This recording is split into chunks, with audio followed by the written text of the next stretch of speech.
Bismillah. Assalamualaikum warahmatullahi wabarakatuh. Waalaikumsalam warahmatullahi wabarakatuh. Alhamdulillah wa kafa. Salatu wassalamu ala nabiyil mustafa. Alladhi la yantiqu anil hawa in huwa illa wahyun yuha. Wa ala alihi ahli sidqi wal wafa amma ba'd. Fas'alullah ta'ala an yamunna lana bi'ilmin nafi' wal amalis salih. وأن يفقهنا في الدين وأن يفتح لنا فتوح العارفين وأن يرزقنا الإخلاص في الأقوال والأعمال اللهم آمين. Para ikhwah sekalian, mahasiswa Habrul Ummah yang Allah muliakan, alhamdulillah kita bisa kembali bertemu melanjutkan kajian kita membahas kitab Fathul Qarib Al-Mujib Syarah Matan Ghaiyah wa Taqrib. Salawat dan salam senantiasa tercurahkan buat Nabi kita Muhammad sallallahu alaihi wasallam serta keluarga beliau, sahabat dan orang-orang yang mengikuti sunnah beliau hingga akhir zaman. Amin amin ya rabbal alamin. Baik ikhwah sekalian, a'azani Allah wa iyyakum, yang mana pada kesempatan pagi hari ini kita telah selesai pertemuan yang lalu ya, pembahasan pengurusan jenazah, dan kita telah membahas dua di antaranya, yaitu memandikan dan mengkafani. Dan pada kesempatan hari ini kita akan menyelesaikan insya Allah sisa dua lagi, yaitu menyolatkan dan menguburkan. Qala al-musannif rahimahullahu ta'ala wa nafa'ana bi'ulumihi fid dunya wal akhirah. Wa yukabbiru ay al-mayyitu idza sulliya alaihi arba'u takbirat bi takbiratil ihram walau kabbara khamsan lam tabtul lakin law khammasa imamuhu lam yutabi'hu bal yusallim aw yantadhiruhu liyusallima ma'ahu wa huwa afdal. Pertama ini terkait dengan rukun-rukun sholat jenazah. Ya, sholat jenazah kan kita tahu bersama hukumnya adalah fardu kifayah. Dan sebelum membahas rukun, kita juga harus tahu syarat-syarat sah sholat jenazah. Syarat sah sholat jenazah itu sama dengan syarat sah pada sholat-sholat yang lain, yaitu menutup aurat, kemudian menghadap kiblat, ya, suci dari hadas kecil dan besar, kemudian telah masuk waktu sholat, ya, dan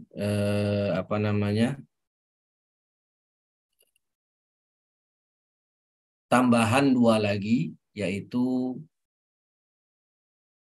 mayat telah dimandikan terlebih dahulu, kemudian posisi mayat di depan imam. Ya, di depan imam. Taib. Itu terkait syaratnya. Tadi disebutkan menutup aurat, lalu menghadap kiblat, suci dari hadas kecil dan besar, dan telah masuk waktunya. Ya. Dan dijelaskan dari nomor 5 juga, yaitu telah dimandikan terlebih dahulu. Artinya sholat jenazah ini adalah sholat dzatu sabab, sholat yang karena sebabnya mutaqaddim. Tapi sholat jenazah ini baru sah dikerjakan ketika si mayit telah dimandikan. Artinya jika jenazah ini belum dimandikan, maka tidak boleh kita menyolatkannya. Di situ juga kita paham kalau ada orang tayamum untuk sholat jenazah, sedangkan jenazah itu belum dimandikan, maka tayamumnya tidak sah. Ya, karena tayamum kan syaratnya adalah telah masuk waktu sholat. Dan jenazah, sholat jenazah itu mulai masuk waktu diperbolehkannya sholat jenazah adalah setelah mayat dimandikan. Ba'da taghsilin mayyit. Ya, jadi itu 6 syarat sah sholat jenazah. Kemudian rukun. Rukunnya ada sekitar 7. Ya, rukunnya ada 7. Yang pertama, niat. Ya, sebagaimana biasa, niat. Ya, bagaimana niat sholat jenazah? Harus ada berapa unsur niat sholat jenazah? 3 unsur, 2 atau 1? Eh, tiga, Sat. Kenapa 3? Karena dia sholat fardu. Karena dia sholat fardu. Ayo, cukup dengan usolli fardal jenazah. Ada juga yang mengatakan harus ditambahkan kifayah. Usolli al janazah fardal kifayah. Ya. Ala kulli hal itu khilafiyah, apakah boleh ditambah kifayahnya apa tidak. Tapi yang lebih mu'tamad itu cukup fardhu saja sudah cukup. Karena jenazah ini tersolat fardu. Diniatkan. Kemudian yang kedua, arba'u takbirat sebagaimana yang disebutkan oleh pensyarah. Yukabbir alaihi arba'a takbirat. Melakukan 4 kali takbir. Kemudian disebutkan di sini, kalau takbirnya 5 kali, lebih. Walau kabbara khamsan. Ya, berarti menyelisihi apa yang biasa dikerjakan. Apakah sholatnya batal? Tidak batal. Ya, tidak batal. Karena ada riwayat Nabi pernah melakukan sampai 5 kali takbir. Lah, di sini kemudian kalau kita sebagai makmum, imam kita takbirnya 5 kali. Maka apa yang kita lakukan? Di pensyarah di kitab ini disebutkan ada 2 cara, ada 2 pilihan yang dikerjakan oleh makmum. Pertama, kalau imam kita melakukan takbir 5 kali, maka kita tidak mengikuti imam, tapi kita langsung niat mufaraqah. Bal yusallim. Kita niat mufaraqah dan kita menyelesaikan sholat kita sendiri. Hadza khiyarul awal, ikhtiyarul awal. Kedua, menunggu imam.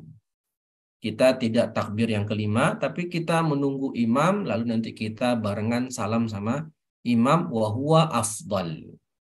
Dan ini yang paling afdal. Ya. Bagaimana kalau kita ikut takbir sama imam? Jadi kita betul-betul mengikuti gerakan imam. Imam takbir, kita takbir. Apakah batal sholatnya? Tidak. Tapi dia khilaful afdal. Jadi ada 3 khiyar. Ada 3 pilihan bagi makmum kalau imam kita melakukan takbir yang kelima. Tingkatan yang paling afdal, kita tunggu imam, tidak ikut takbir, tapi kita menunggu imam dan nanti kita barengan salam sama imam. Hadza huwa afdal. Tingkatan level kedua, kita niat mufaraqah dan melakukan salam sendiri. Dan tingkatan yang paling rendah adalah kita mengikuti imam sebagaimana biasa. Ya, itu rukun yang kedua. Rukun yang ketiga adalah mengucapkan salam. Minimalnya adalah assalamualaikum. Ya, assalamualaikum, salam ke kanan dan salam ke kiri. Rukunnya itu salam ke kanan. Sebagaimana sholat biasa. Ya, assalamualaikum warahmatullah, assalamualaikum warahmatullah. Ya, baik. Kemudian yang keempat adalah membaca Al-Fatihah. Ya, di bawah disebutkan wa yaqra'ul musalli al-Fatihata ba'da takbiratil ula wa yajuz. Nah, ini.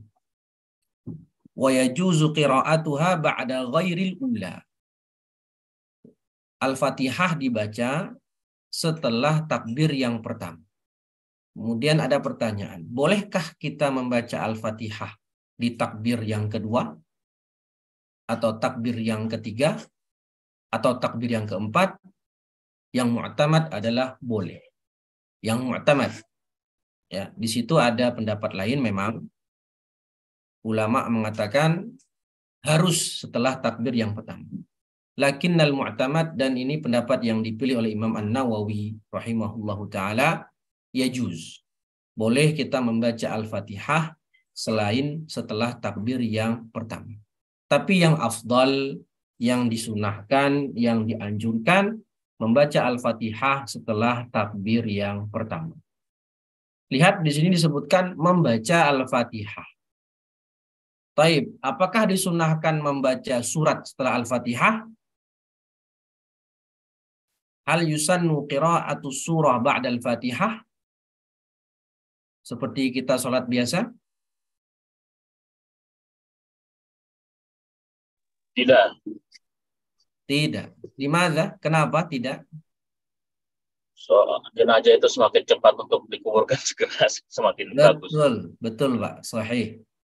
Ya, karena sholat jenazah ini bunya ala takhfif. Ya, bunya ala takhfif.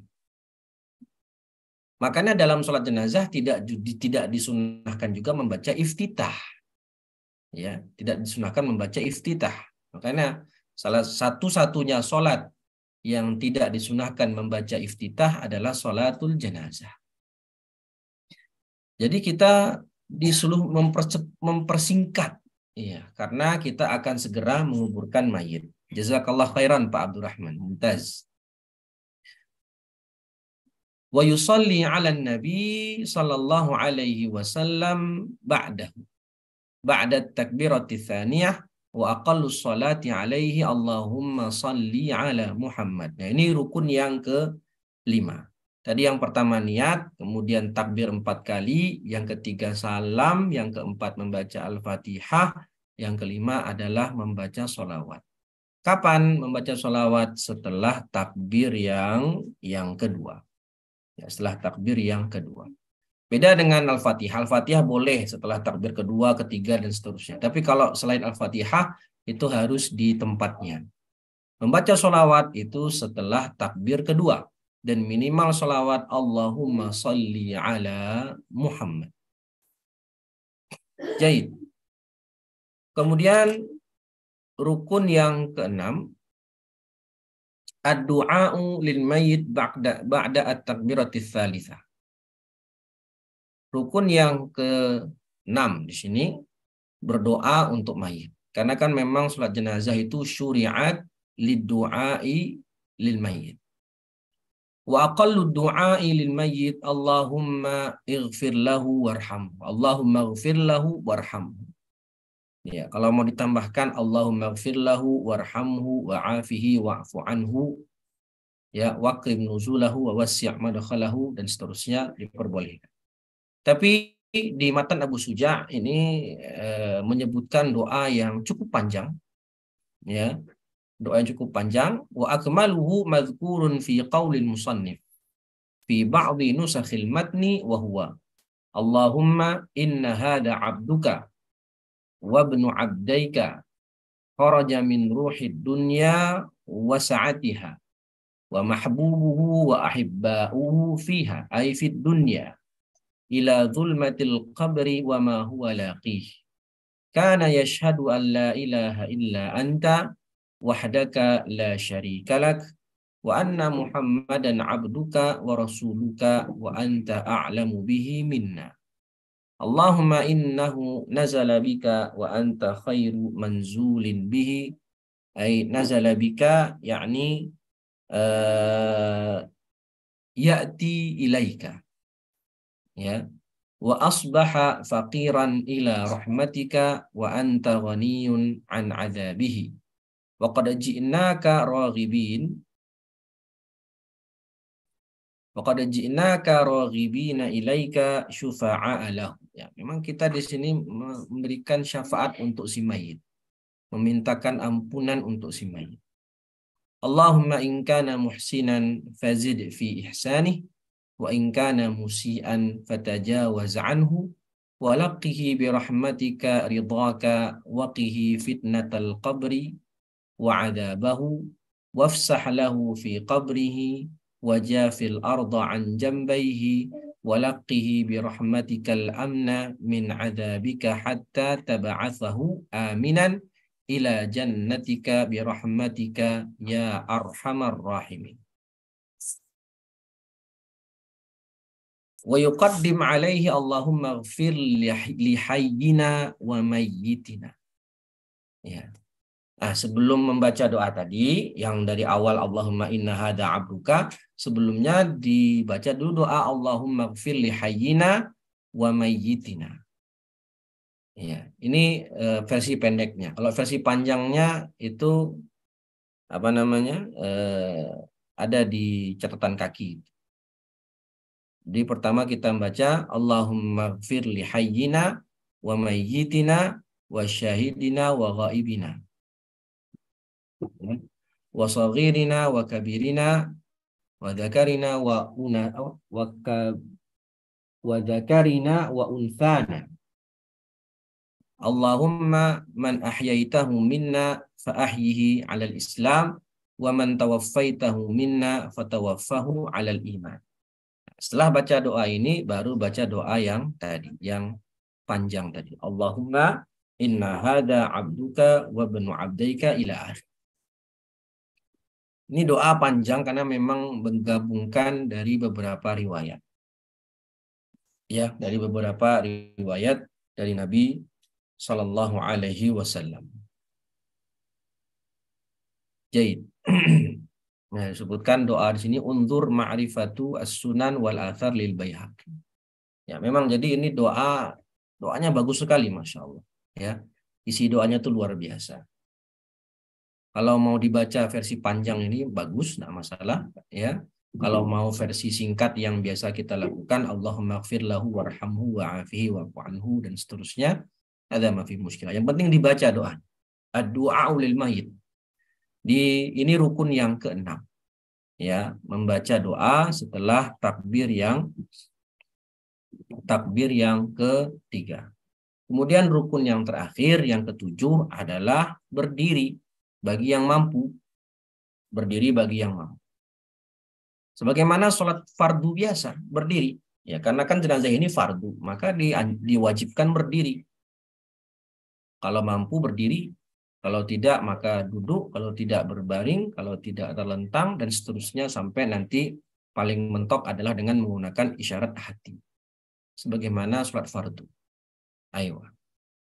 Wa yaqulu fir rabi'ah. Nah, kalau membaca doa untuk mayit di takbir keempat itu hukumnya tidak rukun, tapi disunnahkan.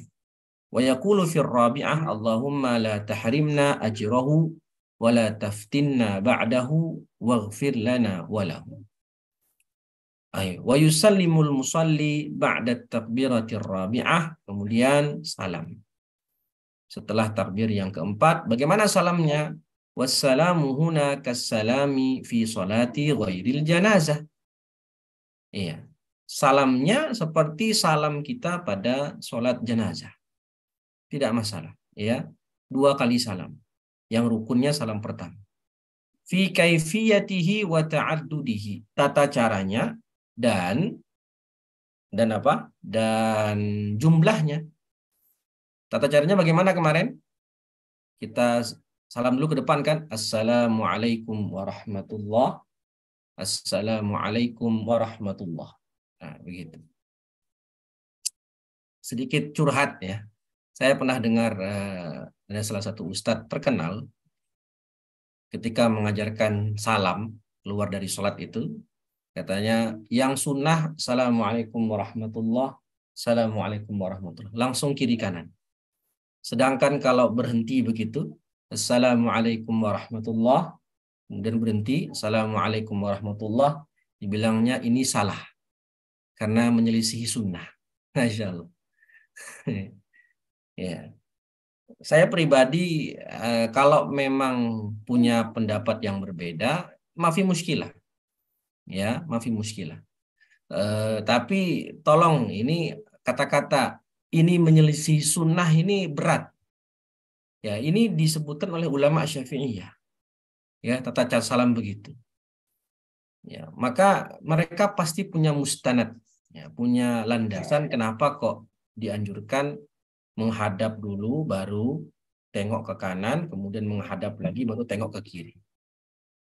Ya, ini husnuzon kita para ulama. Kalau kita mau baca kitab lebih besar nanti Kalau pengen tahu kenapa alasannya, silakan baca buku-buku hadis atau bahkan baca buku-buku tingkat level tinggi seperti Al-Iqna atau Al-Majmu' Syarah Muhadzab.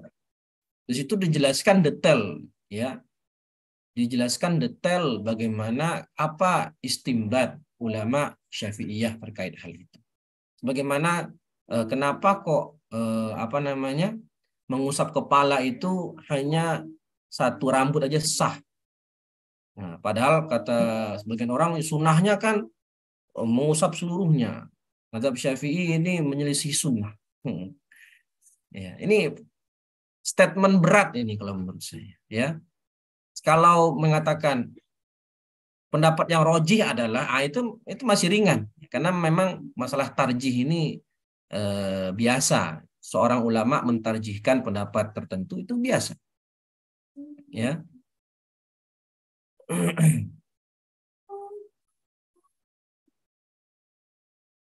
Ya, di Mulaqas Fikih ya, Mas Ahlan ya. Ya. Ini perkataan yang sungguh berat menurut saya, menyelisih sunnah atau tidak sunnah. Nah, gitu. Apakah ulama Syafi'iyah nggak tahu hadis itu? Tahu. Hadis itu pasti tahu mereka. Termasuk hadis mengusap kepala seluruhnya. Apakah mereka nggak tahu? Mereka lebih tahu daripada kita. Imam Syafi'i hafal ribuan hadis. Mereka tahu. Iya, Cuma Ustaz. mereka itu punya istimbat dan menggabungkan beberapa hadis. Kenapa istinsyak itu kok disunahkan dalam mazhab Syafi'i? Padahal hadisnya berbunyinya apa? Hadisnya? Fal yastanthir itu. Kalimatnya fal ini kan min siratil amr. Tapi ada hadis lain yang membuat derajat yang awalnya wajib menjadi sunnah. Hakata. Ilmu kita tuh ya Allah seuprit ya, kita nggak tahu lautan ilmu ulama yang kenapa kok akhirnya muncul hukum istinthar, istinsyak, tamat-mat itu hukumnya disunahkan dalam wudu tidak sampai wajib. Indah Syafi'iyah. Gimana Ustaz ya menyikapi kelompok-kelompok seperti itu Ustaz ya? Kadang kita itu kan kadang juga taklid saya maksudnya Ustaz. Kita tahu juga dasarnya gitu kan. Tapi kan kita semua muqallid ini. Tapi kan kita mengikutnya kan juga dari ulama gitu kan. Artinya kan mereka juga tidak mungkin serta-merta ngarang gitu kan. Tapi kadang dituduh tidak sunnah gitu gimana? Iya, maksud saya ini harus diperbaiki ini statement seperti ini ya. Jangan mengatakan ulama ini menyelisih sunnah. Nah, kita husnuzon, kita contoh sederhana nih, kita kalau naik pesawat, kita nanya nggak sama pramugarinya, itu yang jadi pilot siapa? Siapa yang jadi pilot itu? Dia beneran pilot atau pilot gadungan jangan-jangan? Kita gitu nggak kalau naik pesawat? Enggak kan? Kita sudah itminan, sudah tenang. Kalau kita naik pesawat, kita yakin pilotnya itu pilot yang kompeten. Tidak mungkin maskapai itu merekrut pilot asal-asalan kan begitu. Lah ini kita ulama dan ulama itu adalah orang yang paling takut dengan Allah kan gitu. Innama yakhsyallaha min ibadihi ulama. Tidak mungkin ulama sengaja mengeluarkan pendapat yang bertentangan dengan Al-Quran dan hadis.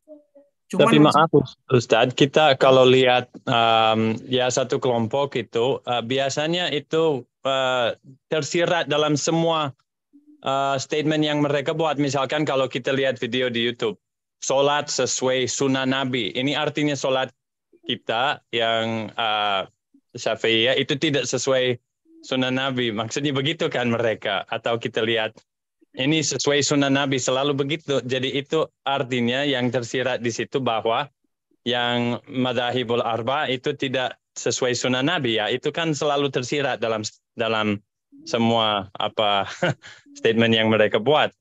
Nah, ya, ini jadi saya sekali lagi katakan ya, kita sebagai dai, makanya ini penting. Makanya para ulama dulu kan belajar itu lewat madhab.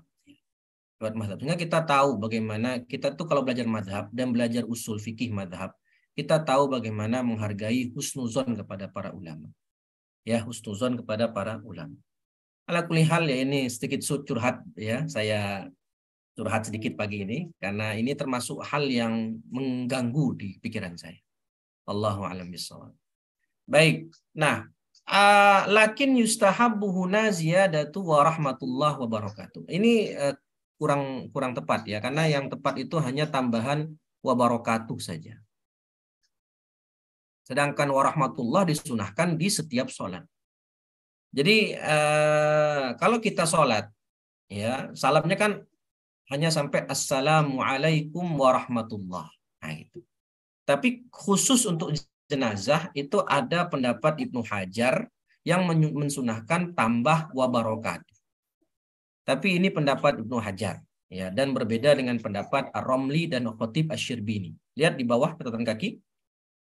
Qala Imam Bajuri rahimahullah fi hasyiyatihi fi hasyiyah al-Bajuri wa dhahiruhu anna qawlahu rahmatullah la yusannu fi ghairi salatil janazah. Wa laysa kadzalik. Bal yusannu fiha wa fi ghairiha. Ya, wa rahmatullah ini tidak hanya di salat jenazah saja, di seluruh salat itu dianjurkan membaca wa rahmatullah. Nah, yang menjadi tambahan adalah wa barakatuh. Itu sunnah apa enggak? Wa ma afadahu min sunni wa barakatihi huna dhaif. Nah, ini kata Imam Al-Bajuri di hasyiyahnya dhaif. Yang mu'tamad annaha la tusan. Ya, dapat yang mu'tamad ini tidak disunahkan sebagaimana salat yang lain. Ya, tapi ini pendapat Imam Ar-Ramli dan Khatib Asy-Syirbini. Ya, tapi pendapat Ibnu Hajar itu disunahkan. Kenapa? Kan ini untuk doa kepada mayit sehingga disunahkan menambahkan wa barakat. Ada hadhihi mas'alah khilafiyah. Mau pakai warahmatullah wabarakatuh la ba'sa wa warahmatullah saja juga la ba'sa. Bahkan assalamualaikum faqat hadza sah. Ya, ini termasuk rukun. Sudah mencukupi rukun. Baik, itu terkait rukun ya, terkait rukun dalam sholat jenazah. Nah, sunnah-sunnahnya apa? Sunnah-sunnah sholat jenazah. Yang pertama, mengangkat kedua tangan ketika takbir. Sebagaimana dalam sholat fardu. Ya, setiap takbir itu disunahkan mengangkat kedua tangan. Ya, kemudian membaca kiroahnya itu, membaca bacaannya dengan sir. Baik dia sholatnya malam maupun sholatnya siang. Ini khusus untuk sholat jenazah. Kemudian yang ketiga membaca ta'awudz sebelum membaca bismillah. Ya, membaca ta'awudz sebelum membaca bismillah. Dan yang keempat adalah meninggalkan iftitah. Ya, disunahkan meninggalkan iftitah, tidak membaca iftitah. Baik, kita masuk ke pembahasan menguburkan. Wa yudfanul mayyitu fi lahdin mustaqbilal qiblah wal lahdu bi fathil lam wa dhammiha wa sukunil ha. Ya, al-lahd. Al-lahd boleh, al-luhud boleh. Yaitu ma yuhfaru fi asfali janibil qabri min jihatil qiblah.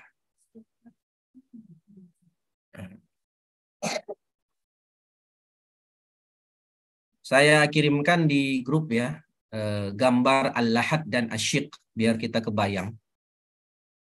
Monggo dibuka grupnya. Itu ada gambar al-lahad dan asyiq.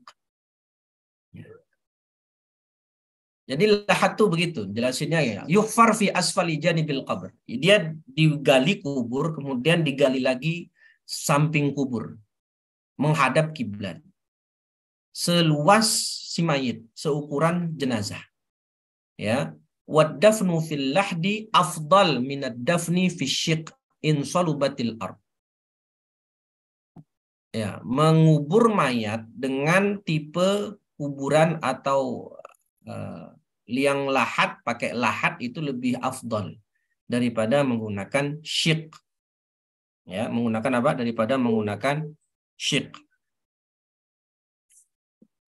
Karena Nabi pernah bersabda itu al-lahdu lana wa syiqqu li ahlil kitab. Tapi ini tentu wa syiqqu apa? Asyiq atau asyak.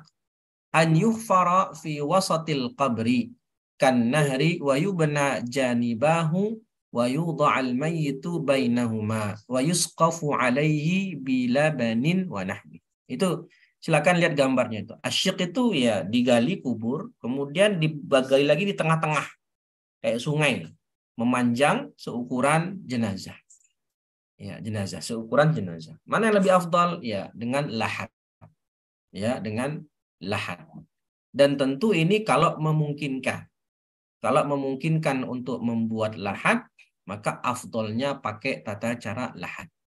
Sedangkan kalau tidak memungkinkan seperti tanahnya lembek, kalau dibikin lahat nanti malah menimpa si jenazah, maka dianjurkan pakainya apa? Asyik. Ya, dianjurkan pakainya asyik. Kalau di kita keseharian lihatnya yang mana? Asyik atau al-lahat? Alahat. Syik. Syik. Syik. Banyakan syik kayaknya, Ustaz. Banyakan syik, ya. Banyakan syik. Tergantung tekstur tanah, ya. Tergantung tekstur tanah. Kalau bisa pakai lahat, ya pakai lahat. Jadi takut, Ustaz. Apa? Jadi takut ini. Iya. Saya pernah dengar ada ustadz bercerita gitu, ya. Ulama itu ada ulama yang dia menggali kuburan di rumahnya. Ya, menggali kuburan di rumahnya dengan model al-lahat itu. Kemudian ketika dia mulai futur ya, mulai lemas atau mulai malas untuk berkarya, kemudian dia masuk liang lahat tadi. Masuk liang lahat. Kemudian dia bertafakur. Wahai diriku yang malas, ya, apa yang telah kau persiapkan untuk menghadapi posisi seperti ini. Nah, dengan begitu dia langsung semangat lagi. Nah, itu begitu ulama ya, bikin liang lahat di rumahnya. Kalau lagi merasa futur atau merasa tidak mau menulis, itu mencoba untuk masuk ke dalam lahatnya. Ala kulli hal. Ya, itu rumah kita bersama nanti ya, 2x1. Wa yudha'ul mayyitu 'inda muakhkharil qabri. Nah, jadi sunnahnya, anjuran para ulama itu dari mana memasukkan mayit? Memasukkan mayit itu mulai dari kaki makam. Mulai ini apa namanya? Ini makamnya. Gimana cara nulisnya? Ya. Ini misalnya makam. Oh, nggak ada. Ayo. Nanti aja lah. Makam. Kepalanya makam. dulu saja.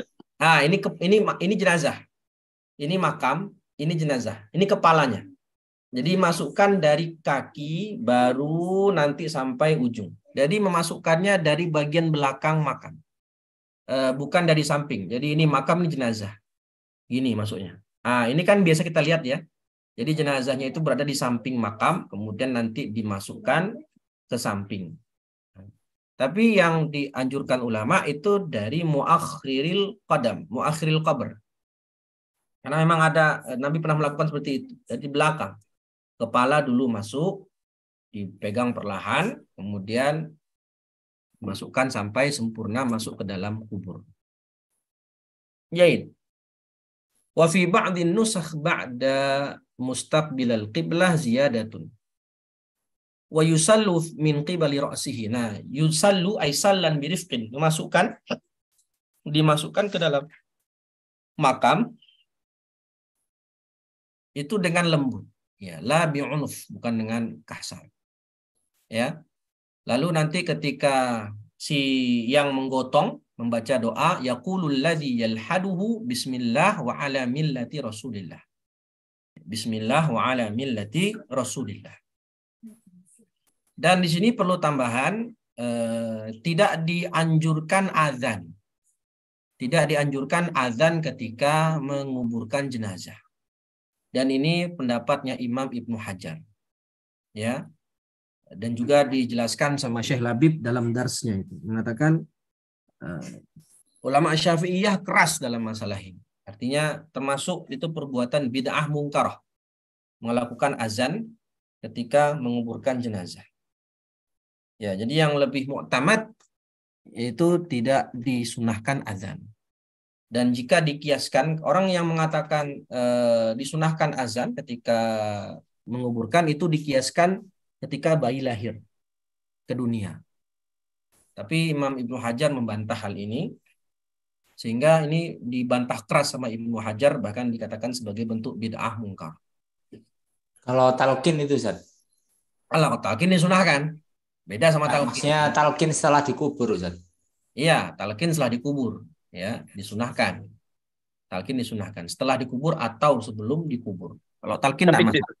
di Indonesia sering ada yang azan saat menguburkan mayat. Banyak Mas Desti. Oh, iya, iya, iya. Iya. Kayaknya saya juga pernah lihat waktu ikut Memang ada ya. pendapat ya di mazhab Syafi'i, itu mah nggak tahu pendapatnya siapa ya, Ustaz. Ada memang di situ memang ada pendapat, tapi di sini Ibnu apa yang lebih muktamad Allahu alam, dan ini diingkari keras sama Imam Ibnu Hajar Al-Haythami masalah ini. Ya. Jadi nggak usah lah, kita nggak usah mengazankan mayit ketika proses penguburan. Baik, ala kulli hal. Ya. Jadi cukup membaca doa ya ketika si yang menggotong itu ya membaca doa bismillah wa ala millati rasulillah wa yuj'u fil qabri ba'da an yu'ammaq qamatan wa bastah. Nah, ini adalah sunnah makam ta'miq sedalam qamatan wa bastah. Apa itu qamah wa bastah? Kita berdiri, laki-laki dewasa berdiri, kemudian tangan kita ke atas ini. Nah, itu dalamnya. Ini sunnah. Kira-kira berarti seukuran 2 meter dalam. Ya, sunnah ini yang paling afdol makam itu begitu. Dalamnya 2 meter, lebih kurang. Tapi kalau minimal makam, minimal kuburan yang lahat, tuktamu raihatul mayyit au raihatal mayyit wa yamna' minas sibah. Itu minimal. Minimal hufrah atau minimal liang lahat membuat bau jasad tadi tidak tercium dan tidak gampang digali oleh binatang buas. Itu minimal. Ya. Maka kalau nggak di makam seperti kita kata Syekh Labib itu di Yaman ada yang menaruh jenazah di gunung. Jadi gunung itu dibikin kamar-kamar, kemudian nanti jenazah meninggal taruh di satu kamar. Nanti ada lagi yang meninggal, taruh lagi di kamar yang sama. Sampai kamar itu penuh, misalnya ada kamar A, kamar B, kamar C. Kamarnya kamar 1, kamar 2, kamar 3. Kamar 1 dulu. Kamar 1.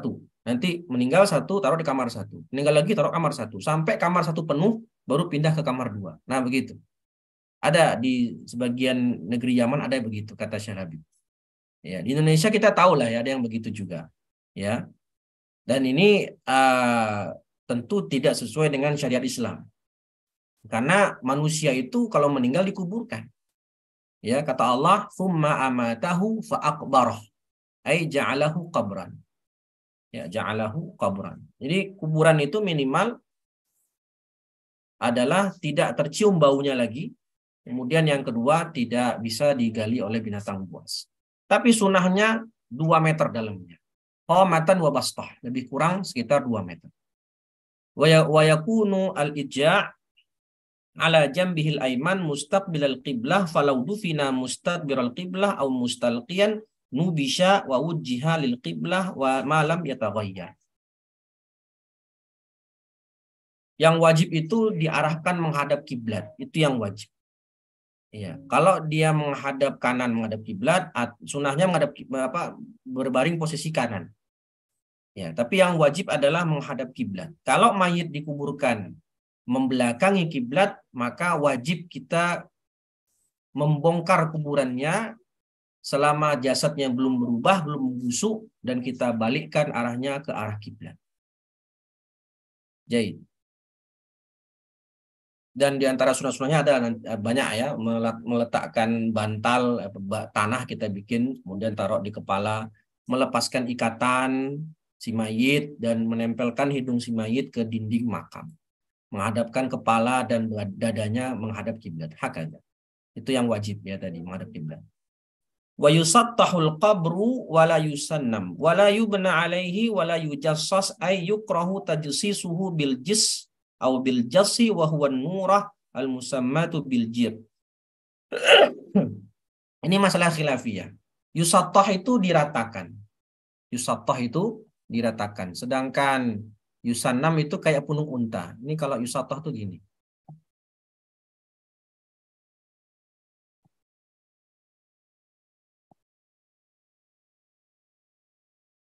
Nah, ini yusattah. Kalau yusannam kayak punung unta. Hakadha. Wadih ya. Jadi kalau dalam mazhab Syafi'i itu lebih dianjurkan musattah, dia rata begitu. Bukan rata dengan tanah, bukan, tapi dianjurkan kuburan itu 1 jengkal ke atas dikit. Ada dia menandakan itu kuburan. Cuma nanti di atasnya itu rata, bukan menggelembung seperti punuk unta. Itu menurut Syafi'iyah. Kalau Hanabilah lebih memilih pendapat dibikin musannam. Ya, dibikin musannam. Dan tidak dibangun di atas kuburan itu dan tidak dicor ya, atau dibikin gamping.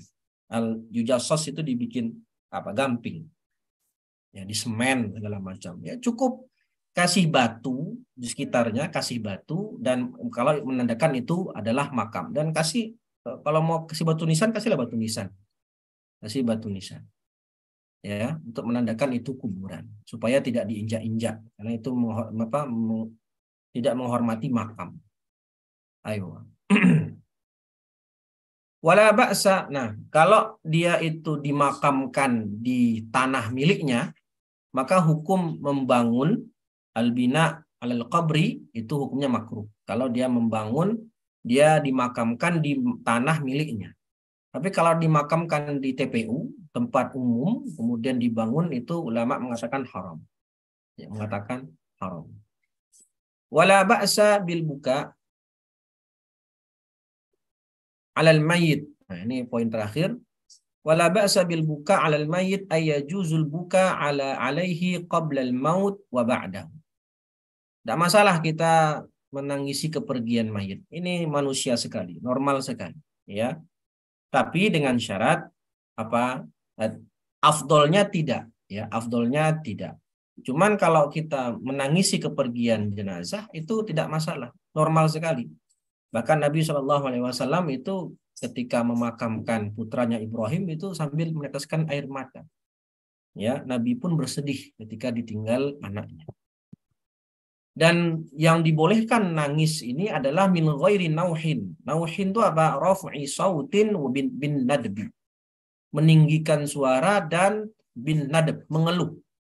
Atau dalam Hasyiah Al-Bajuri disebutkan i'tidadu mahasini al-mayyit. Seperti kalimatnya itu wasanadah, wahai orang yang dulu tempat bersandarku, ya wa kahfah, wahai orang yang pernah menjadi pelindungku, dan seterusnya. Jadi yang nggak boleh itu kalau ada 2, raf'us saut dan nadab.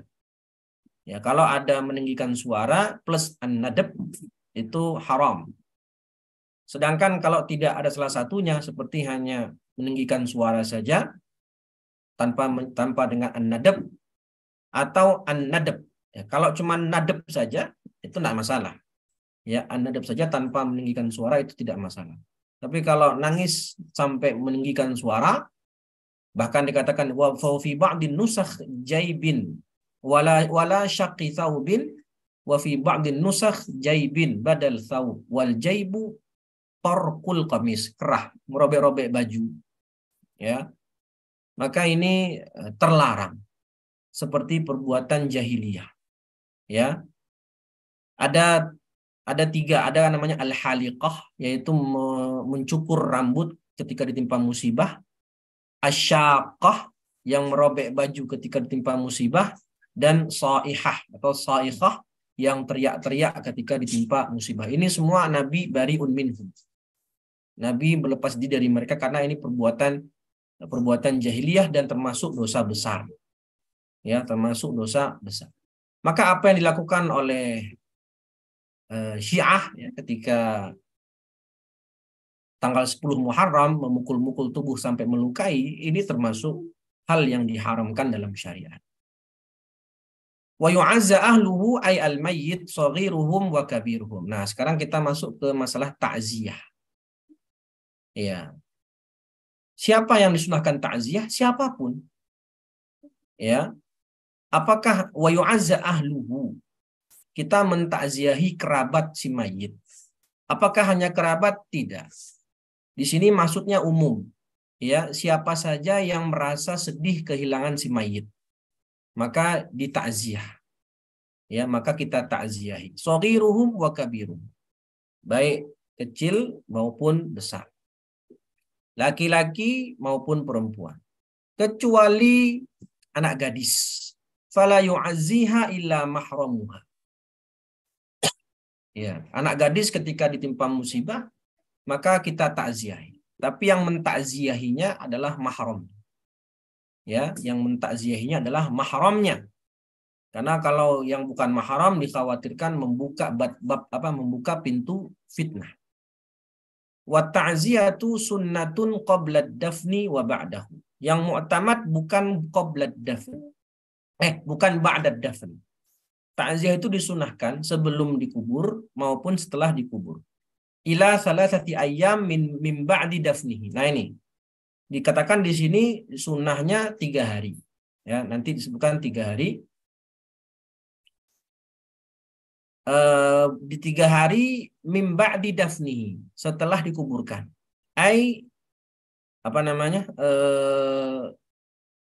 Yang mu'tamad itu bukan setelah dikuburkan. Tapi yang mu'tamad adalah ketika setelah kematian. Min ba'dil maut, bukan min ba'did dafn. Itu yang mu'tamad. Ya, berapa hari? 3 hari. Selama 3 hari kita takziahi. Dan kita sediakan dia makanan. Ya, isna'u li ali Ja'far ta'aman, kan gitu hadisnya. Kita sediakan dia makanan. Ya, bukan kita yang merepotkan tuan rumah untuk menyediakan makanan, masak. Mereka sudah ditimpa duka, kemudian kita wajibkan mereka untuk bikin makanan, menjamu tamu. Ya, kita yang bikin makanan. Ini kalau yang bertakziah itu ada, hadir. Tapi kalau ghaib, misal dia di luar negeri, baru bisa takziah seminggu setelah wafat si mayit, maka imtaddat at-ta'ziyatu ila hudurihi. Boleh diperpanjang. Kenapa cuma 3 hari? Ya, kata ulama 3 hari itu kafiyah lin nisyan. Cukup untuk melupakan. Karena setelah 3 hari biasanya orang sudah kembali ke aktivitasnya masing-masing. Ya, sudah kembali ke aktivitas masing-masing. Karena kalau dia 3 hari sudah selesai, kemudian sudah mulai lupa, kemudian kita takziahi lagi. Nah, itu yujaddidu al-huzn. Kita memperbaharui kesedihannya lagi. Nah, 3 hari cukup. Ya, 3 hari dikatakan cukup oleh para ulama, kafiyah lin nisyan. Wa ta'ziyah lughatan at-tasliyatu. Nah, ini makna ta'ziyah. Apa itu secara bahasa at-tasliyah? Ya, menghibur. Liman usiba biman ya'izzu alaihi, atau at-tasbir. Ya, wa syar'an al-amru bis sabri, at-tasbir. Ya, perintah untuk menyuruh dia sabar, ya. Bahwasanya kematian itu adalah hal yang pasti. Kematian itu hanya nunggu antrian saja. Ya, dia lebih dulu daripada kita. Mungkin kita besok, lusa, atau minggu depan. Jadi ini masalah waktu saja. Dan sebaik-baik makhluk di muka bumi ini sudah mengalami kematian. Rasulullah sudah wafat, ya, mengalami kematian. Apalagi kita. Ya, apalagi kita yang levelnya jauh di bawah Nabi dan Rasul. Wal hathu alaihi biwa'dil ajri wad du'a'u lil mayyit bil maghfirah walil musabi bi jabril musibah. Ini dia ta'ziyah. Bagaimana lafaz ta'ziyah? Ya. Lafaz ta'ziyah itu a'zamallahu ajrak wa ahsanallahu aza'ak wa ghafarallahu limayyitik wa 'awwadaqallahu an musibatika khairan. Ini kalau mentakziahi sama muslim, ya. A'zamallahu ajraka wa ahsanallahu aza'aka wa ghafarallahu limayyitik wa 'awwadaqallahu an musibatika khairan. Semoga Allah ganti musibahmu dengan sesuatu yang lebih baik. Tapi kalau kita mentakziahi teman kita yang muslim, tapi bapaknya kafir. Nah, bapaknya meninggal. Kita punya teman muslim, tapi bapaknya non-muslim, Nasrani. Meninggal bapaknya. Maka bagaimana kita takziahnya? Lafaz takziahnya, ya a'zamallahu ajraka wa ahsanallahu aza'aka wa 'awwadaqallahu an musibatika khairan. Jangan ditambah wa ghafarallahu limayyitik. Tidak boleh, karena dia mati dalam keadaan kufur. Ya, tapi kalau dibalik, bapaknya kafir, anaknya muslim. Nah, anaknya meninggal. Kita mentakziahi bapaknya yang non muslim. Maka cukup dengan apa? Apa? Innalillahi wa inna ilaihi raji'un. Innalillahi. Ya, kemudian wa ghafarallahu limayyitik. Ya, semoga Allah mengampuni jenazahmu. Karena dia yang meninggal muslim. Yang meninggal apa? Yang meninggal muslim. Jadi, Doanya bisa dituliskan Ustaz itu. oh ya, nanti di grup saya juga. Oh, baik. Itu ada di IMTA itu. Ada di IMTA. Oh, ada Ustaz. Ada di IMTA. Silakan baca di IMTA. Sudah di-share kemarin kan sama Pak Abdurrahman. Wala yudfanu ithnan fi qabrin wahid illa lihajah qadiqil ardi wa kathratil mauta. Nah, ini aturannya lagi. Tidak menguburkan dua jenazah dalam satu liang lahat, apalagi dia berbeda jenis kelamin. Tidak boleh. Kecuali jika ada hajat. Seperti ya yang meninggal banyak. Kayak kemarin tuh COVID, ya. Atau yang terbaru apa? Gempa di Marrakesh, Maroko. Ribuan orang meninggal. Atau pas kejadian tsunami Aceh, itu ratusan ribu yang meninggal. Maka dikuburkan kuburan massal. Dibikin satu liang lahat panjang dan dimakamkan semua dalam satu makam. Nah, ini kan dalam keadaan di luar normal. Tapi dalam keadaan normal, ya tidak boleh menguburkan dua jenazah dalam satu liang lahat, kecuali kalau dia suami istri itu diperbolehkan. Ya, dalam Al-Imta disebutkan itu yajuzul jam'u bainaz zauji waz zaujah fi qabrin wahid. Nah, kalau suami istri itu masih diperbolehkan. Tapi selain itu menguburkan dua jenazah dalam satu liang lahat itu terlarang. Kecuali jika ada hajat sebagaimana yang disebutkan oleh musannif. Wallahu a'lam bissawab. Ya. Alhamdulillah, barakallah, kita telah selesai membahas Kitabus Shalah dan kita insya Allah pada pekan depan masuk ke Kitabuz Zakah. Baik, sampai sini dulu. Apakah ada yang ingin dipertanyakan? Silahkan. Saya mau nanya Ustaz. Ustaz, kalau jenazahnya perempuan itu kan itu yang menurunkan ke liang lahat itu sebaiknya siapa Ustaz? Terus kadang kan saya lihat itu juga malah orang-orang itu malah ngumpul gitu kan. Padahal yang dikuburkan itu perempuan gitu kan, masyarakat itu. Itu yang pertama. Terus yang kedua mungkin saya kelupaan belum. Kalau ada jenazah itu disentuh oleh laki-laki yang bukan mahram, itu yang batal itu yang megang apa yang jenazahnya. Terus apakah harus diwudukan lagi atau bagaimana? Terima kasih Ustaz. Oke. Yang pertama, jenazah kalau perempuan ya maka yang memasukkannya ke liang lahat adalah mahramnya. Ya, paling afdal itu ayah. Ya, ayahnya, kemudian kakeknya, kemudian saudara laki-lakinya atau anaknya dan seterusnya. Yang mahramnya atau suaminya. Ya. Dan ulama menjelaskan dianjurkan untuk sebagaimana kita lihat ya di kebiasaan masyarakat kita itu pas jenazah dimakamkan itu kan ditutup atasnya tuh, ditutup pakai kain kan atasnya itu ditutup. Yeah. Nah, itu tujuannya supaya kalau nanti ada bagian tubuh jenazah yang tersingkap itu tidak terlihat. Ya, apalagi kalau jenazahnya itu wanita. Nah, jadi takutnya pas memasukkan itu ada yang tersingkap auratnya, dia tertutup oleh kain itu.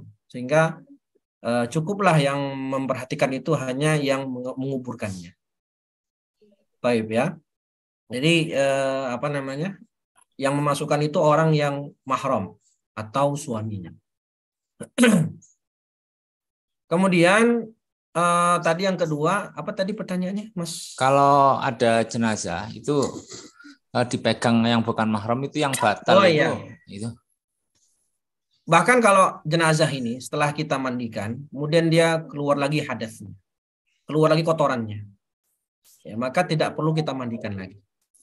Lah, berarti di sini kalau ada jenazah kita sentuh, ya kita sentuh, maka yang batal itulah yang menyentuh. Kalau si mayit tidak perlu kita wudhukan lagi, karena dia sudah dikafani, tidak perlu kita wudhukan lagi. Karena kalau sudah dimandikan saja, kemudian dia berhadat lagi, keluar lagi kotorannya, tidak perlu kita mandikan lagi. Tidak perlu. Itu hadas. Ya, tidak perlu kita ulangi lagi. Paham tuh, Mas Fahmi? Paham nah, Ustaz. Oke, Aneh, baik. Ustaz. Monggo, Pak Danang.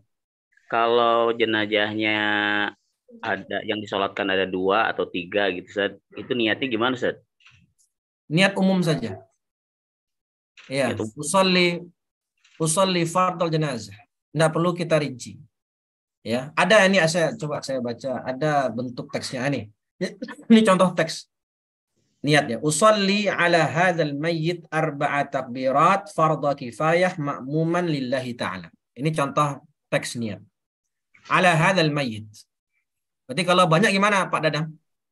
Usolli ala hadzal mayit. kalau banyak. Sholli Al-amwat. Iya. Ala hadhil mauta. Gitu ya. Nah, iya. Boleh, nggak masalah. Cuman yang wajib kan 3 tadi. Ya. Nggak perlu pula kita mentakyin. Usolli ala hadzal mayyit ismuhu fulan bin fulan. Nggak perlu pula. ya. Jadi cukup sholli ala hadzal mayit itu aja, Ustaz. Ya, usolli ala hadzal mayyit. Kalau banyak usolli ala hadhil mauta. Al-hid maut. Oke. Ini ada di chat sebentar, ada di chat. Ini saya pernah ikut menguburkan Ustadz. Nah, ketika nguburin dan ikut nginjekin tanah, tangan saya megang pinggiran kuburan biar badan seimbang. Lalu ada yang nepis supaya nggak megang sampingnya. Apakah ada ilmunya, Ustadz? Wah, ini saya nggak tahu. Kenapa nggak boleh megang samping kuburan? Takut runtuh kuburannya? Apa mungkin begitu? Kurang tahu tadi, tapi ada yang tiba-tiba nepis gitu tadi supaya jangan pegangan katanya. Ada yang bilang gitu tadi. Ini alasannya kenapa? Wallahu alam, nggak tahu. Saya baru tahu malah itu. Yang penting kan Yang penting menguburkan itu orang yang mahram, dikuburkan dengan cara tadi kepala dulu, baru masuk kepala dulu, baru seterusnya sampai kaki. Ya, masalah itu saya tidak tahu. Wallahu alam. Ustaz, izin tanya, Ustaz. Monggo Pak Abdurrahman. Dalam praktek ada pernah seorang suami memandikan jenazah istrinya, ini boleh apa Ustaz? Boleh. Ini memandikan jenazah istri. Ya, boleh. Itu ada di IMTA juga itu. Berarti Ya, kebalikannya anak laki-laki memandikan ibunya boleh juga ya? tidak masalah. Ya, di Al-IMTA itu ada pas memandikan itu. Nah, hal yajuzu li rajulin an yaghsila zaujatahu. Nah, apakah boleh laki-laki suami memandikan jenazah istrinya? Naam, faqad warada anna Sayyidina Aliyan bin Abi Thalib ghassala Sayyidah Fatimah. Nah, Ali memandikan jenazah istrinya Fatimah. Ya. Maka kalau anak memandikan jenazah ibunya, boleh enggak? Boleh enggak, Pak? Sangat boleh, Ustaz. Ali sama Fatimah mahram bukan? Ali sama Fatimah mahram atau bukan? Mahram, Ustaz. Bukan mahram. Kan suami istri, bukan mahram. Iya. Bukan mahram, suami istri bukan mahram. Ya. Yang ini kan suami istri, bukan mahram saja boleh, asalkan suami istri tadi ya. Apalagi ibu sama anak, mahram tuh. boleh saja. Tidak masalah. Jadi Dan intinya memang harus mahramnya yang memandikan kalau bisa. Jadi intinya boleh ya sama suaminya gitu. Boleh. Karena Ali sendiri memandikan jenazah istrinya, Fatimah radhiyallahu taala anha. Tidak membatalkan wudu, Ustaz. Apa? Tidak membatalkan wudu nanti. Kalau udah diwuduin kepegang gitu. Nah, kalau pas memudukan ya bisa orang lain atau alinya pakai sarung tangan masalah. Ya. Kalau mewudukan jelas nanti membatalkan ya, karena kan dalam mazhab Syafi'i mahram yang tidak mahram itu membatalkan wudu. Nah, kalau hanya memandikan tidak masalah. Ya, tidak masalah. Pas mewudukan bisa dengan pakai sarung tangan atau yang pas mewudukan itu orang lain. Ya, jadi minimal itu kalau bisa ada 3 orang yang mengurusi jenazah. Ya, bukan minimal sih, kalau bisa ada tidak hanya 1 gitu. Bisa 2 orang. Bisa bergantian nanti. Wallahu a'lam bishawab. Ustaz, Afwan, Ustaz. Kalau Iya, Pak Arif. kalau di Arab itu nguburinnya syik atau lahat, Ustaz? Kan Oh ya, itunya pasir tadi. Kalau lahat kayaknya nggak mungkin ya. Tapi saya nggak tahu. iya, nggak tahu juga saya. Iya. Tergantung tekstur tanah ya. Kalau tekstur tanahnya bisa pakai lahat, ya pakai lahat. Karena afdolnya lahat daripada asyik. Kalau di Indonesia saya lebih sering lihatnya syik ya atau syak itu. Lebih seringnya lihat syak atau syik. Yang di pinggir itu Ustaz ya? Yang di pinggir Kalau itu ya? yang asyik itu kan yang tengah, di tengah, digali Oh. lagi. Nah, kalau yang pinggir itu lahat. Oh, Cuman iya. saya pernah lihat lahat. Nah, lihat ada yang pakai Oh. lahat. Oh, di kami banyaknya lahat, Ustaz. Lahat ya.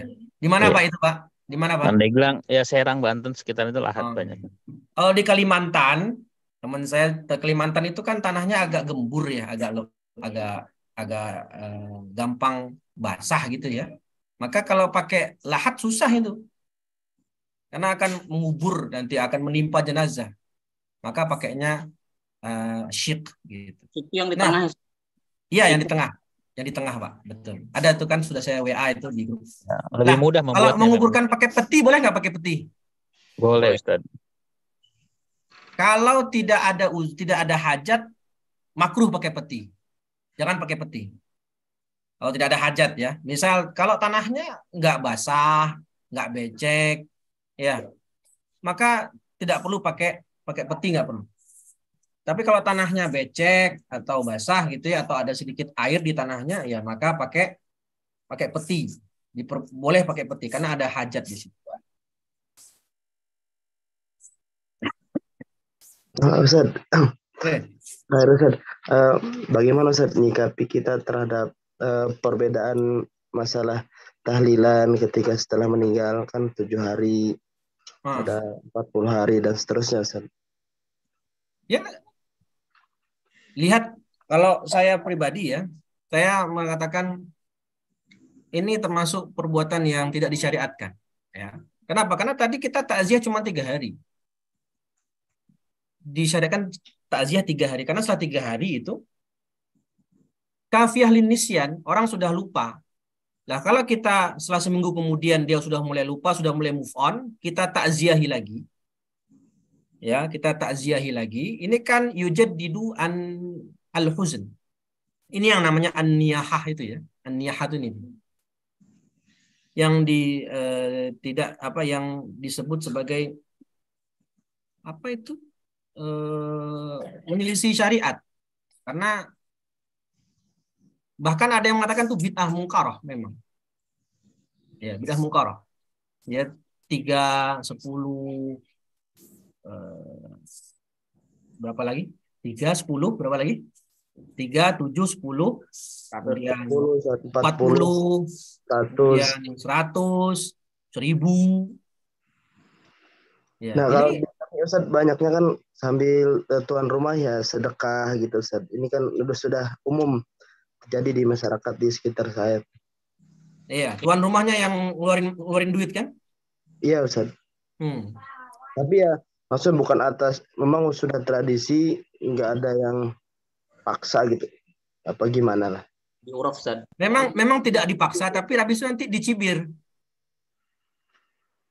Atau digunjingin lah istilahnya. Iya. Ya ini memberatkan. Yang justru dianjurkan kita yang tetangganya yang membuat makanan untuk dia. Tapi masalah ini Mas, ya karena kalau kita punya istilahnya kita punya prinsip itu insya Allah orang akan paham. Ya, orang akan paham. Nggak perlu khawatir ya. Karena mertua saya sendiri itu orang Muhammadiyah, tinggal di daerah yang banyak orang NU-nya. Ketika meninggal mertua saya, itu kita takziah cuma 3 hari. Tidak ada bikin tahlilan segala macam, tidak ada. Orang welcome aja, tidak masalah. Yang penting kita berbuat baik sama masyarakat, ya terkenal baik, tidak mengganggu, dan kita punya prinsip itu tidak masalah. Masyarakat akan welcome, tidak masalah. Nah, masalah seperti ini memang sesuatu yang apa namanya tidak disyariatkan, bahkan ada yang mengatakan bid'ah mungkarah. Saya pernah dengar juga itu pas debat Ustadz Firanda dengan Ustadz Idrus Romli kan, ya benar. Tahu nggak itu debatnya di Batam waktu itu? Yang Tahu ya Mas Alan ya? Bintang Mungkaro ya. Ah, iya kan? Yang Taslan Bin. Disebutkan kan? Beliau Yang sendiri yang disebutkan. di Anatul Talibin.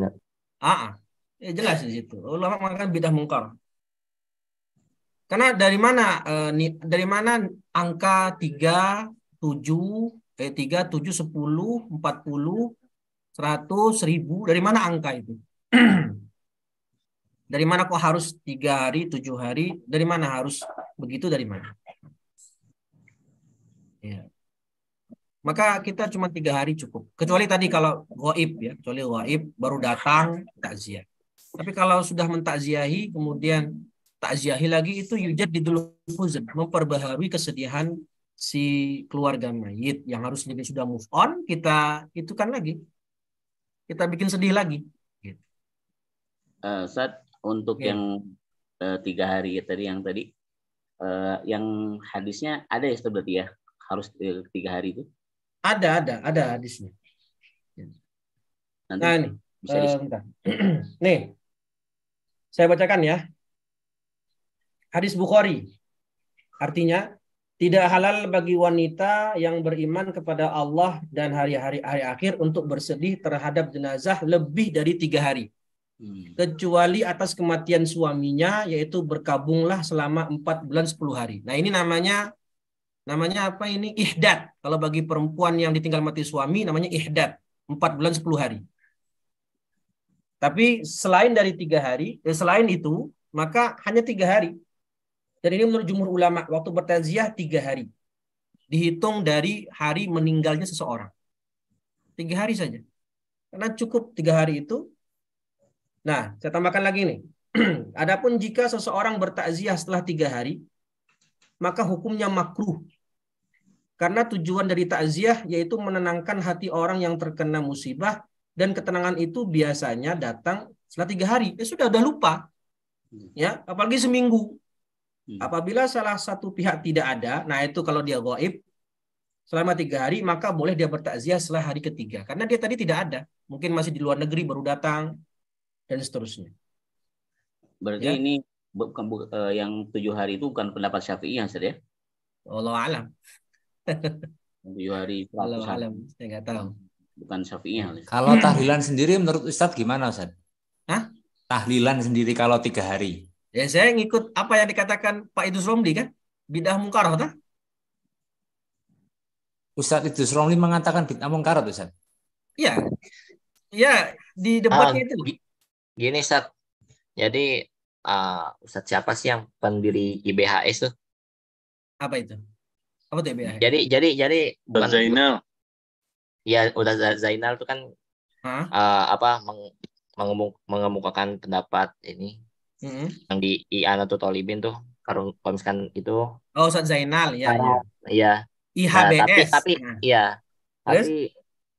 Kiai Idrus Romli ini mengafirmasikan itu, ya emang benar. Cuma mungkin jawabannya kurang memuaskan ya. Tapi beliau jawabnya gini, tapi karena udah jadi kebiasaan gitu. Iya betul. Sudah jadi kebiasaan. Nanti kalau kita yang kita hilangkan, nanti masyarakat marah sama kita kan, begitu kan? Iya, Ustaz. Ya, kemudian dia mengutip pendapat Ibnu Taimiyah kan? Kalau tahlilannya, Ustaz, tahlilan selama 3 hari, gitu, apa itu masuk bid'ah mungkarat menurut Ustaz? Tahlilan? Tidak, Ustaz ya. Berarti yang bid'ah itu menurut Ustaz, yang menurut Ustaz anunya, jumlah harinya. Yang bid'ah itu jumlah harinya sebanyak 7 hari, tapi kalau 3 hari tidak begitu.